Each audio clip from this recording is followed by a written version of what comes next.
About a year and a half ago, I created a video showing exactly how I create a concept for an interior design project. So in this video, I'm finally going to walk you through the next step in the design process: floor planning. And I'm collaborating with Coohom to show you a new and easier way to plan spaces. What's up, designers? My name is Kelsey. I'm an 𝐈𝐴 certified interior designer and the owner of KLSY, a Manhattan-based interior design studio specializing in commercial spaces. My mission is to help other designers excel in their career while promoting transparency about the career and industry. When talking about drawing or drafting floor plans, you may hear people refer to them by different names. They can be called floor plans, space plans, or test fits. Depending on the industry or the sector that you're working in, you may hear a specific term used more often, or you'll hear someone using those different names interchangeably. For example, I usually call a furniture plan a space plan, but I use the word test fit when I'm talking to and working with a lot of my clients that are brokers and landlords, because that's the terminology that they use in their industry. I say all of this because I myself had never heard of the words test fit before until like my third interior design job that I had, so I had no idea what that person was talking about when they first said it to me. But that's why we're talking about these things. That's why we're here. There's no dumb questions, because I've probably asked the dumb question already, so you don't have to. The process of planning takes place during the schematic design phase. So you actually might also hear the word schematic thrown around. Schematic basically means diagrammatic or a rough plan, because as you'll see shortly in this video, most of the work in this phase involves creating rough sketches, diagrams, and playing around with layouts until you find the best solution. One last thing to note before we get started is that in order to create a floor plan, you'll need a space program. A program is a list of all the spaces the client is requesting, usually including square footages. This is an entirely separate part of the project process that I'd like to save for future videos so I can talk more in depth about it. So for now, I'm going to act as though the client has already given me a completed program of exactly what they need. Here's the program we'll be using.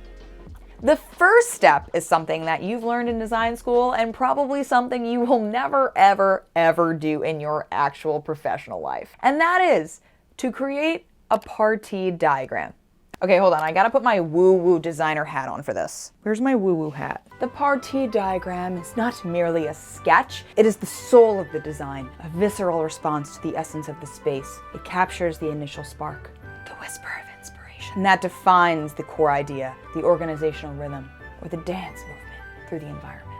With just a few intuitive gestures, a flick of the wrist, or a single deliberate stroke, it conveys a profound truth. Okay, I literally typed out what a partie diagram was. I fed it to ChatGPT and I told it to translate it and make it sound like an artist who takes partie diagrams really seriously said it, because I couldn't talk like that if I tried. In basic terms, it's a hand sketch that some designers use to come up with the basic flow of a space or orientation of walls. This step, in my opinion, is optional unless you're a super conceptual designer, which I don't consider myself to be. So if you feel like this is an important step in your design process and you find value in it, by all means, have at it, enjoy. The place I usually start, which really should be your step 2 if you're doing it the right way, is creating adjacencies, meaning you're identifying which spaces should be located physically near each other on the plan. To do this, you could start with a basic bubble diagram. Bubble diagrams can be hand sketches to show the primary and secondary adjacencies of spaces. You can also use an adjacency matrix, but I find an adjacency matrix to be less helpful for real-life design and only really necessary when you're studying for the 𝐈𝐴 exam. And a quick plug, if you are studying for the 𝐈𝐴 exam, then check out my video here on how to create and solve adjacency matrices. I'll also identify which spaces should be located near the entrance, which require plumbing access, and which should be located near windows versus which don't really need windows, like storage closets. The next step in the design process is to create a rough plan sketch using the adjacency diagram we made. If you're a hand sketcher and you like putting pen to paper, then get out your trace paper and start sketching out exactly where these spaces should sit on the plan.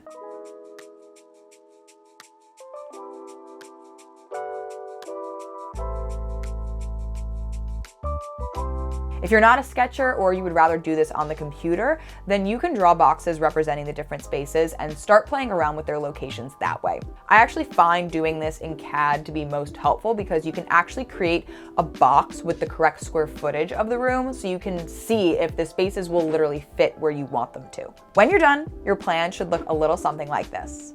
You can then start by adding in actual walls to outline the spaces. You may realize that you have a lot less space to work with than you actually thought because the actual walls do take up a decent amount of the total square footage. You also may run into scenarios where you need to move rooms around in order to access a space properly or meet certain clearance requirements. Use this time to tweak the plan and get it to about an 80% level of finish. You should now have a floor plan with proper walls and doors. Once you have all the walls drafted, it's time to add in furniture.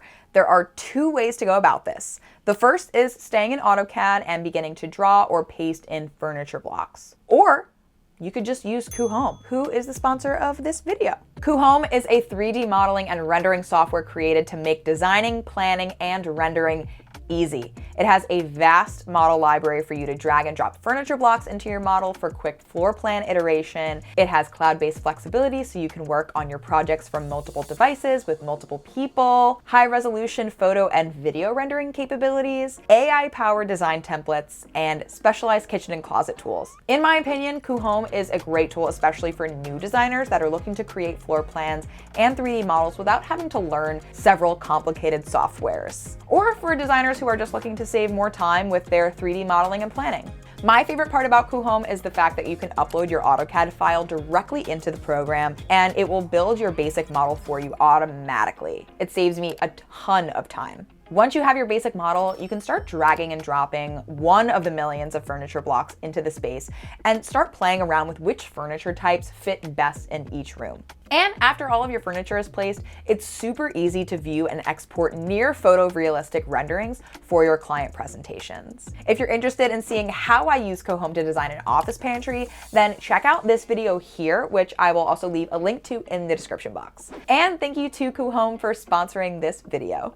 This is the point in the project where getting feedback on your planning thus far is important. So you'll want to set up a schematic design presentation with your client to review the plan and furniture layouts in detail. And if you think you're going to present this plan to them and they're going to immediately love it and magically have no comments, you're delusional. Because although they may love it and not have many comments, there will inevitably be comments. So revise those in your drawings and send off your final completed floor plan. At this point, your client would approve of the final plans and you're on your way to the next step in the project process, which is design development. I hope this video was helpful in showing you exactly how I create schematic floor plans. If you're looking for more educational interior design content, then don't forget to hit that subscribe button and check out more of my videos in this playlist here. And don't forget to sign up for my email list down below in the description box to receive even more designer insights. I'll see you next time. Bye.